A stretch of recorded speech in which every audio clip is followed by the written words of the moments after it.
চীনের ভয়ঙ্কর H-20 bomber নতুন যুগের স্টেলথ শক্তি। এ নিয়ে আলোচনা করব আজকের এই প্রতিবেদনে। ভিডিওটি শেষ পর্যন্ত দেখলে এ বিষয়ে অনেক গুরুত্বপূর্ণ কিছু তথ্য জানতে এবং বুঝতে পারবেন। চীনের সর্বাধুনিক এবং বহুল আলোচিত স্টেলথ কৌশলগত বম্বার H-20 এটি শুধু একটি যুদ্ধবিমান নয়, বরং চীনের দীর্ঘমেয়াদী সামরিক কৌশলের প্রতীক, যা আগামী দশকে এশিয়া ও বৈশ্বিক নিরাপত্তার ভারসাম্য পাল্টে দিতে পারে।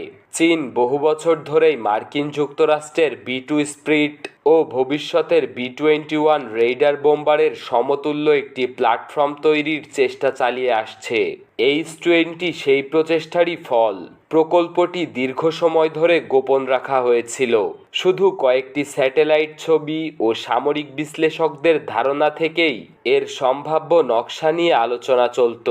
অবশেষে সাম্প্রতিক বছরগুলোতে এর অস্তিত্ব ও সক্ষমতা সম্পর্কে আরও স্পষ্ট ধারণা পাওয়া গেছে। H-20 বম্বারটি ফ্লাইং উইং ডিজাইনে তৈরি, যা শত্রুর র্যাডারের চোখ এড়াতে সহায়ক। বিমানটির বডি মসৃণ এবং কোনো প্রকারের তীক্ষ্ণ কোণা নেই, ফলে র্যাডারের প্রতিফলন কমে যায়। এটি সর্বাধুনিক স্টেলথ কোটিং দ্বারা আবৃত, যা একে আকাশে প্রায় অদৃশ্য করে তোলে। অনুমান করা যায় এর পাল্লা প্রায় ৮,০০০ কিলোমিটার পর্যন্ত হতে পারে, অর্থাৎ চীনের মূল ভূখণ্ড থেকে উড্ডয়ন করে এটি এশিয়া প্যাসিফিকের গুরুত্বপূর্ণ ঘাঁটি, এমনকি মার্কিন সামরিক ঘাঁটিকেও লক্ষ্যবস্তুতে পরিণত করতে পারবে।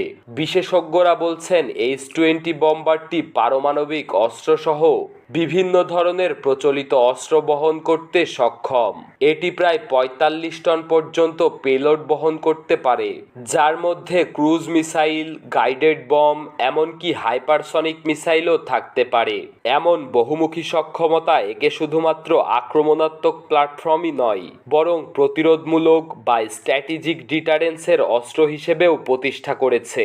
চীন যেভাবে দক্ষিণ চীন সাগর ও তাইওয়ান প্রণালীতে আধিপত্য বিস্তার করছে, সেখানে H-20 একটি বড় ধরনের গেম চেঞ্জার হতে পারে, কারণ এটি দূরপাল্লার হামলার মাধ্যমে মার্কিন যুক্তরাষ্ট্র, জাপান, অস্ট্রেলিয়া কিংবা ভারতের মতো প্রতিদ্বন্দ্বী রাষ্ট্রগুলোর সামরিক ঘাঁটিকে সরাসরি টার্গেট করতে সক্ষম। ফলে H-20 মোতায়েন হলে চীন কৌশলগতভাবে আরও শক্তিশালী হবে, অর্থাৎ প্রতিপক্ষের পক্ষে চীনের সীমানায় প্রবেশ করা অনেক কঠিন হয়ে পড়বে। যুক্তরাষ্ট্র H-20-কে একটি গুরুতর হুমকি হিসেবে দেখছে। মার্কিন সামরিক বিশেষজ্ঞরা বলছে এটি কার্যকর হলে এশিয়া প্যাসিফিক অঞ্চলে মার্কিন আধিপত্য হুমকির মুখে পড়বে। তাই যুক্তরাষ্ট্র দ্রুত B-21 রেইডার প্রোগ্রাম চালু করছে। অন্যদিকে জাপান ও অস্ট্রেলিয়া তাদের প্রতিরক্ষা বাজেট বাড়াচ্ছে, যাতে H-20 এর মতো হুমকিকে মোকাবেলা করা যায়। চীনের তৈরি H-20 বম্বার শুধু একটি যুদ্ধবিমান নয়, বরং এটি ভবিষ্যতের যুদ্ধ কৌশলের প্রতীক। এটি এশিয়া প্যাসিফিক অঞ্চলের নিরাপত্তা পরিস্থিতির আমূল পরিবর্তন করতে পারে এবং বিশ্ব রাজনীতির ক্ষমতার ভারসাম্যে নতুন অধ্যায়ের সূচনা করতে পারে। ধন্যবাদ। প্রতিবেদনটি ভালো লাগলে বাংলাদেশ মিলিটারি প্লাসকে সাবস্ক্রাইব করুন।